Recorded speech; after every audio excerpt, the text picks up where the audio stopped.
ഞാനിന്ന് പറയാൻ പോകുന്നത് ടെർബോൻ്റെ അല്ലെങ്കിൽ ടെർബോൻ്റെ ട്രെയിലർ റിവ്യൂ ആണ്. അതായത് എനിക്ക് ടെർബോൻ്റെ ട്രെയിലർ കണ്ടിട്ട് തോന്നിയൊരു റിവ്യൂ വീഡിയോ ആണ്. പിന്നെ ഇതൊരു കാരണവശാൽ ഇത് നമ്മൾ ഇപ്പോൾ തന്നെ ടെർബോ ഇറങ്ങിക്കഴിഞ്ഞിട്ടുണ്ട്. ഈ വരുന്ന ഈ എന്തോ 26-27 ടെർബോ ഇറങ്ങി. പക്ഷേ സിനിമ കാണാൻ പറ്റിയിട്ടില്ല. അതുകൊണ്ട് ഞാൻ നിങ്ങളുടെ മുമ്പിൽ ട്രെയിലർ റിവ്യൂ ആയിട്ടാണ് വന്നിരിക്കുന്നത്. ട്രെയിലറിൻ്റെ റിവ്യൂ ആണ്. ട്രെയിലർ എനിക്ക് എന്തായാലും ഇഷ്ടപ്പെട്ടു. കുഴപ്പമില്ല, അത്യാവശ്യം നല്ലൊരു ട്രെയിലറാണ്. മമ്മൂട്ടിയുടെ ഒരു തിരിച്ചുവരവെന്ന് വേണമെങ്കിൽ പറയാവുന്ന രീതിയിലുള്ള ഒരു ട്രെയിലർ. ഇടിപ്പടമാണ്, അത് വേറെ കാര്യം.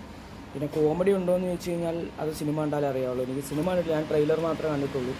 കോമഡി കാണും, ചെറിയ ചെറിയ കോമഡികളാണ്. എങ്കിലും ഫുള്ളൊരു ഫൈറ്റ് പടമാണെന്ന് ഉറപ്പാണ്. ഇടിപ്പടമാണ്, അതെന്തായാലും കാണും. പിന്നെ വൈശാഖ് എന്ന് പറഞ്ഞ അദ്ദേഹമാണ് ഡയറക്റ്റ് ചെയ്യുന്നത്. അത് വേറൊരു കാര്യമാണ്. പിന്നെ അതുപോലെ തന്നെ ഈ വലിയ എന്താ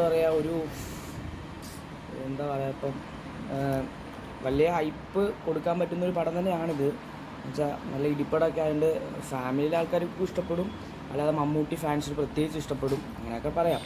എന്തായാലും എനിക്ക് ട്രെയിലർ ഇഷ്ടപ്പെട്ടു. നല്ല കിടിലൻ ട്രെയിലറാണ്. അപ്പം തിയേറ്ററിൽ പോയി ഞാൻ കാണണമെന്നുണ്ട്. ചിലപ്പോൾ കാണും, ചിലപ്പോൾ കാണത്തില്ല. അപ്പം ട്രെയിലറിൻ്റെ റിയാക്ഷൻ കുറച്ച് താമസിച്ച് പോയി, എല്ലാവരും ക്ഷമിക്കണം.